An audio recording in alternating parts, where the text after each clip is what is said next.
always follows the rain.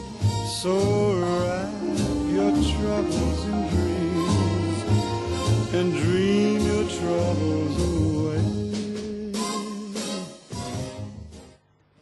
Labadiena visiems Lietuvos gyventojams atėjusiems į savo viešasis bibliotekas. Ir džiaugiamės, jog susidomėjote šią transliaciją ir norite išmokti arba norite pabandyti naudotis elektroninėmis paslaugomis. Aš esu Mindaugas Raguotis ir šiandieną bandysiu kalbinti mūsų pašnekovus, kuriuos jau tuoj pristatysiu.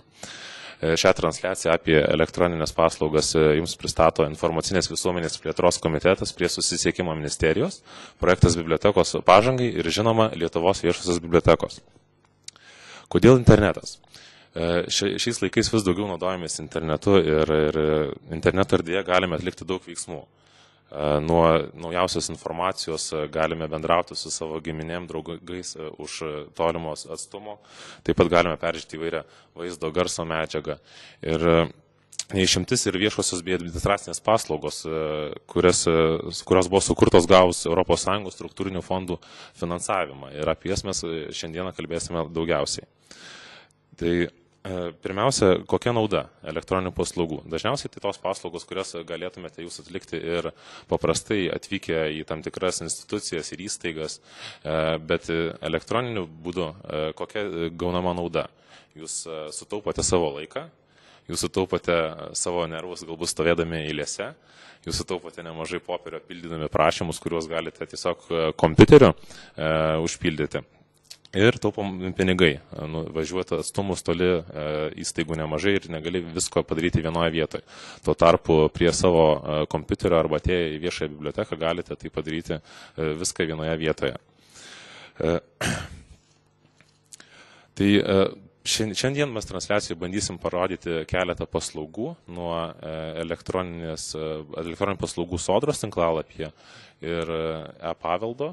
Vėliau mūsų pašnekovai yra iš Sodros, tai yra Valstybinio socialinio draudimo fondo informacinės sistemos plėtros skyriaus vedėjas Valdas Žekonis. Labadiena. Iš UAB Sintagma, žmogus kuruojantis projektą e-paveldas, kuriame galite rasti Lietuvos kultūrinį paveldą elektroninėje erdvėje, yra Jonas Iškys. Labadiena. Ir laidos pabaigoje kalbinsime daugelį žinomą aktorę Virginiją Kochanskytę, kaip jai sekėsi naudotis tomis elektroninėmis paslaugomis, apie kurias kalbėsime šiandien. Labadiena. Taigi, pradėti reikėtų nuo platesnės temos e-demokratijos. Visiems skamba ganėtinai sudėtingai. Kas yra ta e-demokratija? Atrodo, visi žinome, kas yra paprastoji demokratija. Tai yra susijęs su politika, susijęs su žmogaus demokratiškumu.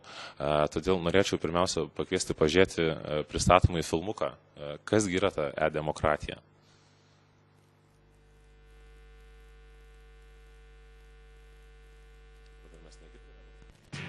Praplaukt. Aš nesuprantu, ką mūsų valdžia veikia, ką?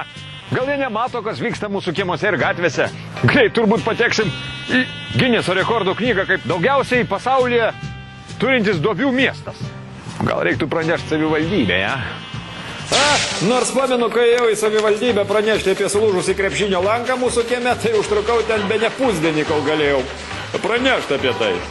Ir tai, kai jau pagaliau galėjau patekti pas valdininką, tai baigėsi darbo valandos ir likau ant ledo. Likau nieko nepešęs.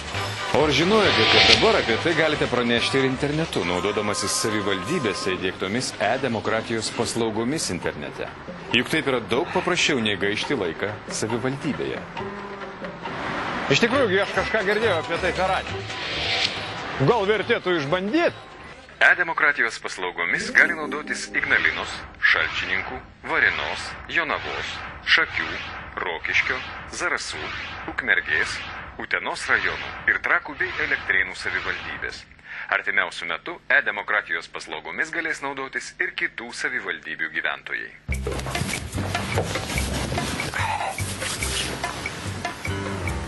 Labadiena. Labadiena.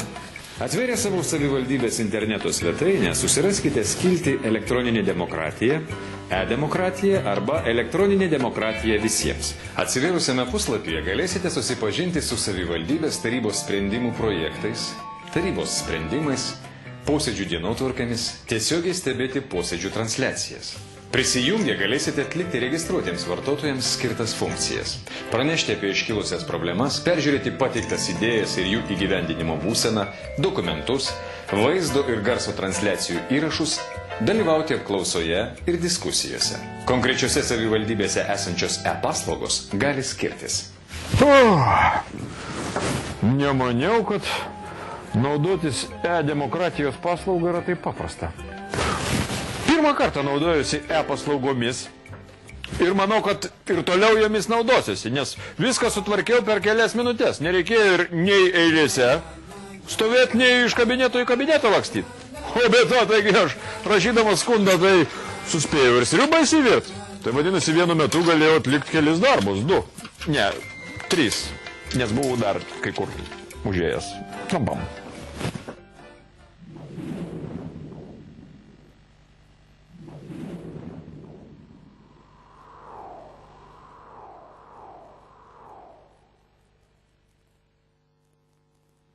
Dėkojame už dėmesį. Ką tik ekrane matėte naują interneto portalą www.prisijungusi.lt, kuris pradeda veikti šiandieną ir kuria galėsite išsamiai susipažinti su visomis elektroninės valdžios paslaugomis. Norėčiau priminti, kad matėte savo filmuke, kad šiuo metu e-demokratijos paslaugos veikia 15 savivaldybių, tačiau tai nesustojantis procesas, vis daugiau savivaldybių jungiasi ir tikiuosi ir jūs savo savivaldybėse galėsite atlikti keletą veiksmų, galbūt kažkokius rašyti skundus, galbūt kreipimusis ir panašiai. Taigi, kuo naudinga jums e-demokratija, kad besinaudodami e-demokratijos paslaugomis jums nereiks kažkur tai prisiregistruoti. Kai kurios paslaugos, aišku, būtinos identifikuoti jūsų vardu ir pavardę, bet kai kurios dalykus galite atlikti ir anonimiškai. O svarbiausia, kad norint pasinaudoti elektroninės demokratijomis paslaugomis, jūsų kompiuteryje nebūtina jokia speciali programinė įranga. Tiesiog nueikite į savo savivaldybės internetinę svetainę ir galite pamatyti dažniausiai kairėje pusėje elektroninės paslaugos ir linkiu sėkmės jomis besinaudojant. Taigi, pereisiu prie mūsų pašnekovų. Šiandieną pradėsime nuo elektroninių sodros paslaugų ir noriu pristatyti apšildomąjį filmuką iš elektroninių sodrų paslaugų.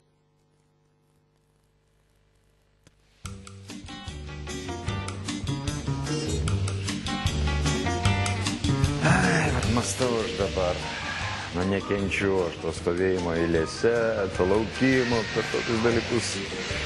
Galima prarasti pusę dienos, susigadinti nervus. Primena man visai netolimą praeitį. Labadiena. Kodėl atvykote į sodrą? Noriu pasiimti pažymą apie valstybinio socialinio pensijų draudimo stažą, nes kasmet pensija vis artėja. Noriu sužinoti, kiek išdirbau. O ar žinote, kad tokią pažymą galite įsiimti elektroniniu būdu, naudodamiesi sodros teikiamomis e-paslaugomis? Ne, nežinojau. Aš maniau, kad galima internetu uždaryti tik tai biuletenį. Gal būtų visai verta išbandyti pažymos įsiėmimo internetu. Sodros puslapyje pasirinkite centre esančią skiltį gyventojų portalas. Atsidarysime lange, pasirinkite skiltį gyventojo sritis. Prisijungti prie portalo galite naudodamiesi e-parašu, asmens tapatybės kortele, elektroninės bankininkystės sistemomis arba kitais portale nurodytais būdais. Prisijungę prie portalo, puslapio kairėje pasirinkite skiltyje Mano prašymai esantį punktą Naujas prašymas. Tada atsidarysime lange, pasirinkite punktą Išduoti pažymą. Atsiradusioje lentelėje pasirinkite punktą GPZ3. Prašymas išduoti pažymą apie valstybinio socialinio pensijų draudimo stažą. Iššaukusioje lentelėje pateikite savo duomenis bei nurodykite skyrių, kuriame atsiimsite pažymą. Užpildę pažymą paspauskite viršuje esantį punktą Tikrinti. Jei prašyme yra klaidų, ištaisykite jas. Paspauskite mygtuką Išsaugoti ir Pateikti. Sveikiname! Jūs ką tik užpildėte prašymą gauti informaciją apie valstybinio socialinio draudimo pensijų stažą, neišėję iš namų. Skiltyje Mano prašymai galite pasitikrinti pažymos išdavimo būseną. Tikrai. Labai paprasta. Nereikėjo net iš namų išeiti. Užteko prisijungti per e-bankininkystę.